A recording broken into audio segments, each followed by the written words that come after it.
Hey guys, what's going on? James here, and in this video today, we're going to be talking about some of the top training camp battles to keep an eye on for the defensive side of the Bucs roster going into the upcoming 2025 training camp. As we did with the offensive side in a previous video, today we're going to be looking at the defensive side of the ball, going through each position group, talking about which battles will be in said position groups. Let's go ahead and start off right here at the cornerback position. I believe that is a very fair place to start. Is there a legitimate battle going on between Jamel Dean and Zion McCollum for cornerback one? In my opinion, yes. I think that there is a very legitimate case to be made. I know that in the modern NFL, right, there are so many few true number one cornerbacks on a football team. So Jamel Dean and Zion McCollum may very well play the similar amount of snaps to one another, even if one is considered cornerback one or cornerback two, right? But it still is an important thought process in my mind because that may very well determine the futures of both of these guys between Jamel Dean and Zion McCollum. Because look, Zion McCollum is entering a contract year. Jamel Dean has been mentioned as a potential cap casualty for the Bucs the past couple of seasons. So, yeah, I think there may be a legitimate battle here, not just for the fact of, hey, who is going to be your cornerback one this upcoming season, but maybe even an upcoming battle of who do we want to invest in more long term? Is it going to be Jamel Dean? Is it going to be Zion McCollum? Is it going to maybe try and be some combination of both? I don't know, but I do believe it is something worth paying attention to. I also believe that there may be a bit of a battle at outside cornerback three. What do I mean by that? Well, I'm not talking about the slot cornerback position. Don't worry, we will discuss that. I'm talking about who is going to be that next guy to step up if Jamel Dean or Zion McCollum need to be taken out of the game for one reason or another. Okay, and you see the guy on the screen right here, Bryce Hall, is going to be a candidate in my opinion. They brought him back. He didn't get to showcase what he could do last year for the Bucs because he had sustained a really nasty injury in week number one that knocked him out throughout the entire season. He still is only 27 years old, so he still has some ability to showcase what he can do. Right? Age is not really to a point where it's going to slow him down in a major way. You can argue that he's still in that prime chunk of his career. So he is going to be a competitor for that third outside cornerback in my position. Is Kindle Vildor going to maybe be somebody in that mix? I don't know. He has more of a build of a nickel cornerback, so he may very well likely be in those discussions as well, but I certainly wanted to bring it up. Jacob Parrish might be in those discussions as well, because we've talked so much about, is he going to be a nickel cornerback? Is he going to be an outside cornerback? I don't know, so I kind of include him in both of those battles in my opinion. And then he's not here yet because he hasn't signed a contract with the Bucs, but if we go all the way down the roster page here, we get to Benjamin Morrison. And Benjamin Morrison is going to be probably the main guy battling for that third outside cornerback spot with Bryce Hall. I really do believe it's going to be a battle that comes down to Benjamin Morrison and Bryce Hall as the two guys of, hey, who is going to be that outside cornerback three? What is that going to look like? I think it may very well come down to Bryce Hall versus Benjamin Morrison. After that, you still have some, whichever guy loses that battle will be your outside cornerback four. Do you carry a fifth outside cornerback? Do you carry a sixth outside cornerback? I don't know. You also got to consider slot cornerback in roster construction as well, or nickel cornerback, I should say. So when I look at guys like Tyreek Thunderberg, who started games for the Bucs last year, Josh Hayes, who started games for the Bucs last year, Roman Parody, undrafted free agent out of Ohio, Kindle Vildor, who I mentioned, out of free agent edition out of Detroit.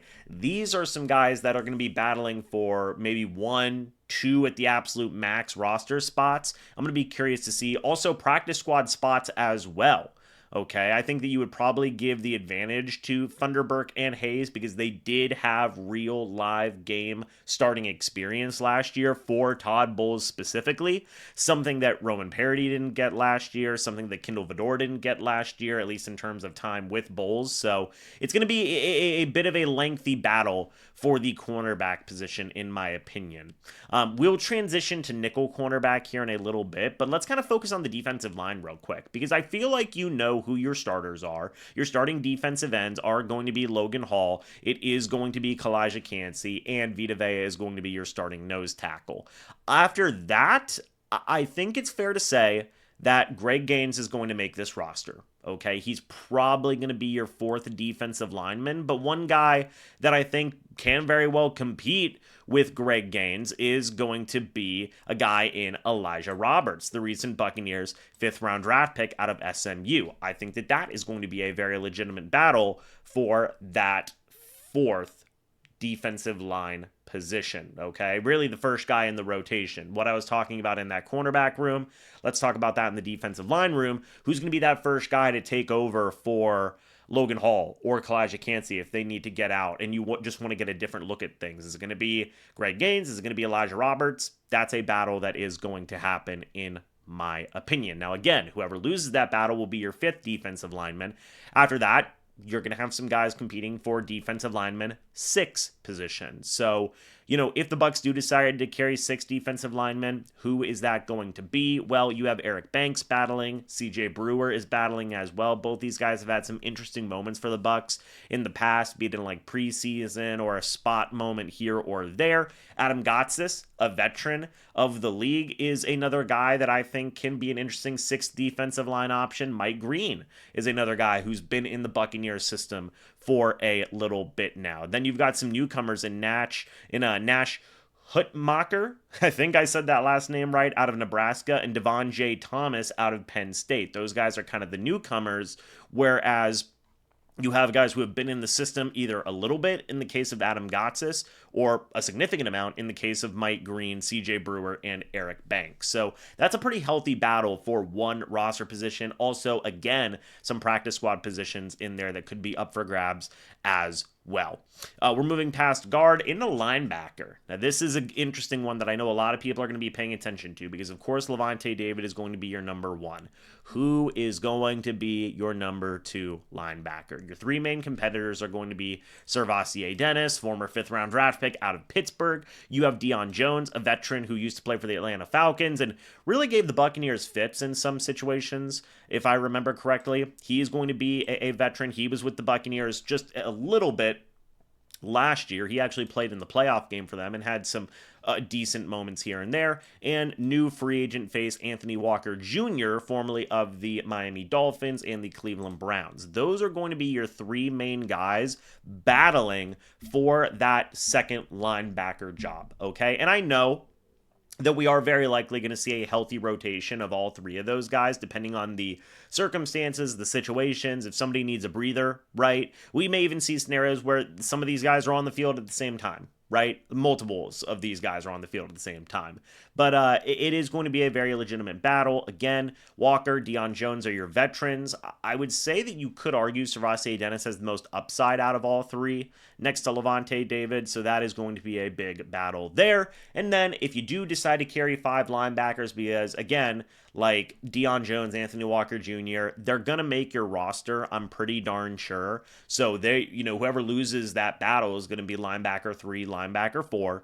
Okay, so what's going to happen with linebacker 5? Because the Bucs have carried 5 linebackers in the past. J.J. Russell was there for a little bit. I think Kalen DeLoach was there for a little bit as well in the past. So who's going to be battling for that roster spot? Well, John Bullock, undrafted guy out of Nebraska, has been getting some love. You've also got Antonio Greer Jr. coming in out of Arkansas, Nick Jackson, undrafted guy out of Iowa. Those are your 3 main guys who are going to be battling for one inside linebacker spot, if they even do decide to carry 5 inside linebackers, because the depth is a little bit healthier this year, in my opinion, than it was, say, last year, or at least at the very least, you have more veteran depth there right now, guys who have been starters in the league before, so maybe you don't even want to carry a 5th inside linebacker. But if they're thinking of a practice squad guy, if they're thinking of a 5th linebacker, Antonio Greer Jr., Nick Jackson, and John Bullock are going to be your three guys battling for a spot. Again, well, I did forget to mention this guy, Desmond Watson. Apologies. I did forget to mention Desmond Watson in the defensive line battle. Yeah, he's going to be in that battle as well, battling for a roster spot, maybe battling for backup nose tackle. Who knows? We'll see. Apologies.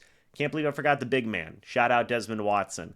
But going to the edge rushers, let's take a look at this because I think it's fair to say that your number one and your number two is going to be Hassan Reddick and Yaya Diaby, okay? I think that is a very fair understanding.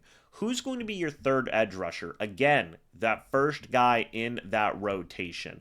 I think your main competitors are going to be Chris Braswell, second-year player out of Alabama. Coaching staff loves him.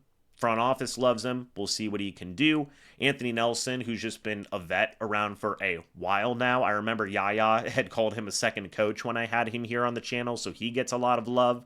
I think those are going to be your two main competitors battling for that third edge rusher spot. Maybe you throw David Walker in there out of Central Arkansas. I don't think that that's like a super duper crazy thing to say. So maybe you throw him in that mix as well. But right now, today, when this video is being recorded, I think your two big guys competing are going to be Braswell and Anthony Nelson for edge rusher 3. Then it kind of gets an interesting question of, okay, well, who's going to be your edge rusher 4? You know, whoever loses that battle at edge rusher 3, Braswell or Anthony Nelson, that's where I think David Walker kind of enters that conversation of, hey, let's have this guy try and battle for the fourth rotational spot at edge rusher. That's where I think David Walker can enter that conversation. And at that point, you've got 5 edge rushers. You've got Reddick, Yaya, Anthony Nelson, Chris Braswell, and David Walker, right? If the Bucs do want to carry a 6th edge rusher, maybe have a guy on a practice squad just in case, it's going to be Marquise Watts, who's actually been in the Buccaneers system for a couple of years now, versus Jose Ramirez, former late draft pick of the Bucs here from a couple of years ago. Warren Peoples is going to be in that conversation. And, is that really? Yeah, it's Warren Peoples, Jose Ramirez, and Marquise Watts. I thought there was one more guy in this mix, but I suppose not. So, yeah, it's going to be Peoples, Jose Ramirez, and Marquise Watts battling for either that 6th edge rusher spot or maybe even a spot on the practice squad. Finally, guys, we can talk about safety. I think this is the last position group we need to talk about. Yes, it looks like it is. Okay, I'm not losing my mind. But whenever we dive into safety, really your starters, I feel like are pretty set in stone. You're going to have Antoine Winfield Jr. You are going to have, I believe, Tyke Smith. Okay, I believe he will very likely be your second starter at starting safety. Although, like, maybe Christian Izien would be there battling for a spot. I don't know. Backup safety, I think it's fair to say Izien's probably going to be like your first main backup safety. After that, like for the 4th safety job, you're going to have a lot of guys in that mix. Marcus Banks is going to be in there. Kayvon Merriweather started games for the Bucs last year. He's going to be in that mix. J.J. Roberts will be in there. Shiloh Sanders will be in there. Rashad Wisdom will be in there as well. Those are going to be some of your main guys competing for that 4th, maybe 5th safety job, depending on how many safeties that the Bucs want to keep on. Then you have to consider the nickel cornerback battle, okay? And there's a few guys that are going to be in this mix. I think that Christian Izien will be, because that's a starting job, okay? That is a full-on starting job. I think whenever you think of guys like Kayvon Merriweather, whenever you think of guys like Shiloh Sanders, those guys are more of your traditional, bigger, hard-hitting types of safeties. I even would throw Marcus Banks in there as well, but he had mentioned here on the channel that he was training at nickel cornerback, so I will throw him in that nickel cornerback battle rather than just a traditional, like, backup strong safety, fourth safety type of role. So maybe we just say like, hey, Kayvon Merriweather versus Shiloh Sanders for that 4th spot, right? But then whenever we think about starting nickel cornerback, that's where it gets spicy because like Rashad Wisdom, I think, is going to be in that battle. J.J. Roberts was mentioned by Todd Bowles to be in that battle. Christian Izien is not only going to probably be your 3rd safety, he's going to be battling for nickel cornerback as well. Marcus Banks is going to be in that battle. I've already named 4 guys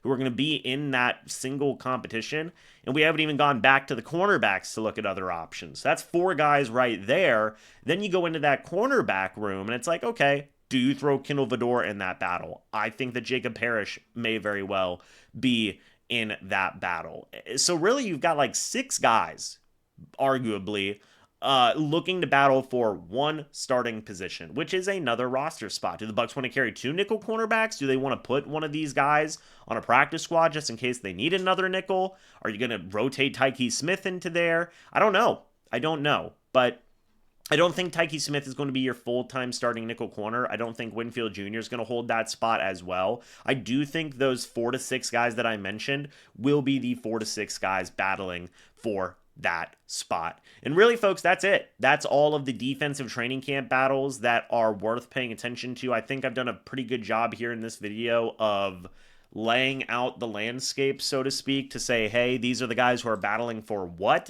So let me know your thoughts and opinions about these battles. Who do you think is going to win these battles? Who do you want to see win these battles? Let me know your thoughts and opinions. I'd love to hear it down in the comments section below. But thank you guys so much for watching this video.